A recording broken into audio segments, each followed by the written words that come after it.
welcome back to this channel. Today I'm going to be talking about the biblical principles that actually guide personal finance, successful personal finances, and investing.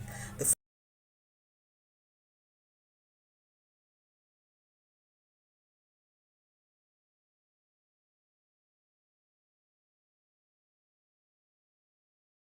first one is actually Proverbs chapter 6 from verse 6 to 8, which says that, "O thou sluggard, go to the ant, consider our ways.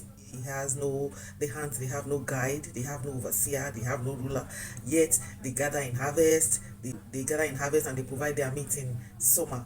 What does this actually mean? It means that you should use your youthful age very well. Your productive age is actually like your time that you can use to harvest, upskill, gather skills to put you in a very good pedestal for you to be able to earn well. As you're earning well, you're also saving and investing very well. You are gathering as much as you can gather in your super, because a time is going to come where you might not be able to actually work so well because of old age and all that. So your time of harvest is the time that you have the energy for productivity, for you to be able to work well. You have to work. You work when you're supposed to work, so that you won't have to work when you are not supposed to work anymore. You spend your money judiciously well, invest as much as you can while you're making money, while you're still making your money, working in the global organizations, working in good organizations, and don't squander or lavish it, so that you can be able to gather as much as possible.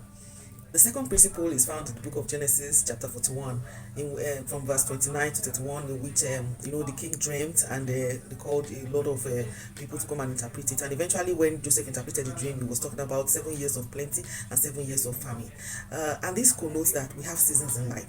The truth is that as much as you don't even want to believe it or you don't want to reckon with it, life is full of different kind of seasons. The seasons of plenty, in which and your season of plenty is the one that determines what you do in your season of plenty is actually what determines what is going to happen to you in your season of famine. Season of plenty connotes, I'm working very well right now, and I have a lot of resources at my disposal, and all that is a season of plenty.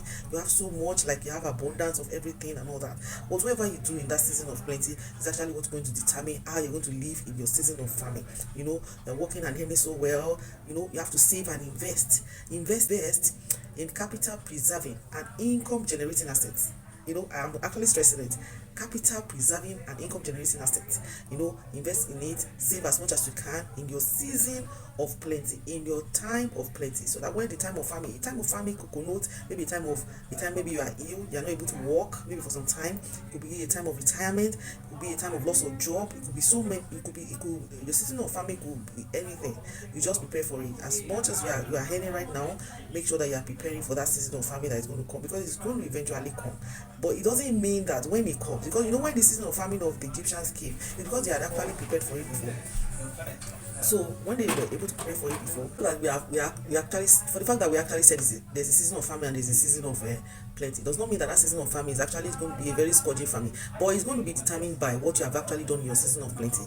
For the Egyptians, because they had actually prepared for that season of famine, so when that famine came, they even had surplus. They had surplus to be given out. So whatever you do in your season of plenty will actually determine how the life is going to be in the season of famine, because the season of famine is actually coming for everybody, because you're going to grow old, you're going to retire. The time will come, you might not have the strength to do as much as you're doing before. So those are the seasons of famine and all that. Next principle is actually found in the book of Ecclesiastes chapter 11 verse 6, which says, "Sow in the morning and in the evening, we told not," because you don't know which one is going to yield for you. You don't know which one is going to prosper, or whether even both is going to prosper. So keep sowing. It's talking about diversification. Diversify your funds. As you're sowing in stocks and shares, sow in bonds, sow in a treasury bill, sow in equities, sow in sow in new businesses, sow in so many things. You don't actually know the one that is going to yield, and at the end of the day, everything might yield for you. But as much as possible, be consistent in your savings and investing. This next one is actually a very big one. It's a very big one, but it's the Bible that says so it's not anyone. It's actually found in the book of Proverbs chapter 21 verse 20, and it says, "There's treasure to be desired and oil in the house of the wise, but the foolish spends it all."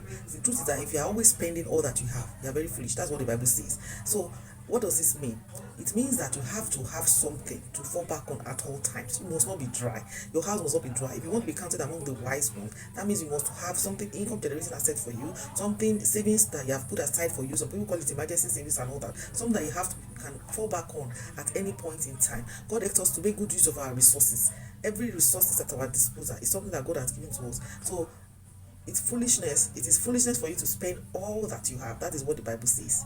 It is foolishness for you to spend all that you have. So if you are spending all that you are foolish. So if you want to move to the bracket of being wise, make sure that you have something that you're always keeping aside every month, every day, however your income is coming. Just putting something aside, saving and investing it every time. Thank you. The next one is about the parables of talents, in which when the master was going, he gave some 5 talents, he gave some 2, he gave 1, and the one he gave 1, the one that one went to bury it, and when the master came back, the one with the 5 has multiplied, the one with the 2 has multiplied. It's found in the book of Matthew chapter 4 from chapter 14, book of Matthew chapter 25 from 14 downwards and all that, so you can go and read it all. And the one with the 1, he said he went to eat it because he knows that his master is very prudent, he doesn't take from where he doesn't sow and all that. And the master took it from him and said, you are very wicked. How will I give you something and you cannot even multiply? So the master took it from me and gave it to something. So for whatever resources, whatever we have now is we are custodians of God's resources. So whatever you have right now is actually given to you, and God expects that you make good use of it. Make use of it. If you are an employee in an organization, you are expected to work very well, use your time judiciously well. If you are a preacher, preach very well. Whatever you are doing, whatever resources that are at your disposal, make sure you make good use of it. Your salary that you are earning, Lord has given it to you. It's a privilege. Some people can do better than you are doing, but you are privileged to be in that position. Make good use of that position. Use the resources well. Multiply it. God does not expect that the skills, the resources that are given to you, the way He has given it to you, is not the way He wants to meet it. So make good use of it. Multiply it. Use it to impact on lives. Use it to add value to people. The next word is actually also the 5 loaves and 2 fishes. This verse has actually ministered to me in so many ways. So it's found in the book of John chapter 16 from verse 9, and it's also found in the book of Matthew chapter 14 from verse 17. And it talks about when Jesus was offshore and a lot of people followed him and they wanted to feed them. They said they only have 5 loaves and 2 fishes, and some of the disciples were like, what is 5 loaves and 2 fishes going to do to all this multitude? And Jesus took the 5 loaves and 2 fishes. He said, bring the people to sit down, and he blessed it. He thanked God for it. He was grateful. What are we saying in this place? Be grateful for whatever you have. There's tendency for you to say, oh, this little that I have, you can't even, what will it do? You can't even go far, Be grateful for it. Be grateful for it first. Thank God for what you have. Thank God for it. And also, it also taught us that when there is a need, there's always a supply. If there's a need, there's a supply. God is not a waster of resources. God will not give you what you don't have capacity for, because a lot of people are actually asking for resources that they don't have the capacity to manage. God will not waste resources. Remember that even after He had fed the 5,000 men, He told the disciples, said, gather all the waste, gather all the remnants, and they were able to gather 12 baskets and all that. We found out that a lot of people are wasting their resources. Little fragments here and there that you are wasting. If you want to know, okay, go and print your statement, like bank statement for like a year or 2 years. You find out that you are a millionaire in paper, but in reality, you don't even have anything. You're not liquid and all that. So as much as possible, let's checkmate all these fragments, all these things that we are throwing here and there, all these little things. And most of it is happening because of budget at times, because we lack budgeting, we are not budgeting enough, we waste God's resources and all that. So as much as possible, whatever you have, thank God for it. Thank God for it. Cut your clothes according to your clothes. Thank God for what you have and all that. And also, resources that you have that is at your disposal right now is what you can manage. When you grow your capacity, God will also expand the resources for you. And there's this. The next one is actually talking about. It is not of him that willeth. It's not the running. It's not the jumping up and down. It's not of him that willeth. It's not of him that runneth. It's of God that shows mercy. That one is found in the book of Romans chapter 9 verse 16. And also it said, the race is not to the swift, the battle is not to the strong. That one is found also in the book of Ecclesiastes. What am I even Ecclesiastes chapter 9 from 11 and all that. So what am I saying in this one? What this one is actually saying is that there's still this grace factor in everything that we do, because some people have the kind of first class that you have. Some people went to the same school that you went to. Some people are exposed to the same opportunities that you are exposed to. Some people are gifted the same way you are gifted. So many things that the same thing that happened to you happened to somebody else. And other people are able to make good use of it. They are able to, there's still this grace factor. Like, some people call it luck, some people call it so many things. There's still this grace factor that happens. So sometimes it's not about the running, it's not about how much you can run, or how much you can connect with people, or how much resources are at your disposal and all that. There's still the grace factor that we still have to acknowledge, that there's God factor in everything that we do. Then the last word is actually found in the book of Luke chapter 14 from verse 28, which says, which one of you, if you want to build a tower, you will not first sit down and count the cost and to see whether what you have is sufficient enough to build it. It is like a sew your clothes according to the size of your clothes. It's not about and this is where budgeting comes in. Budget what you have.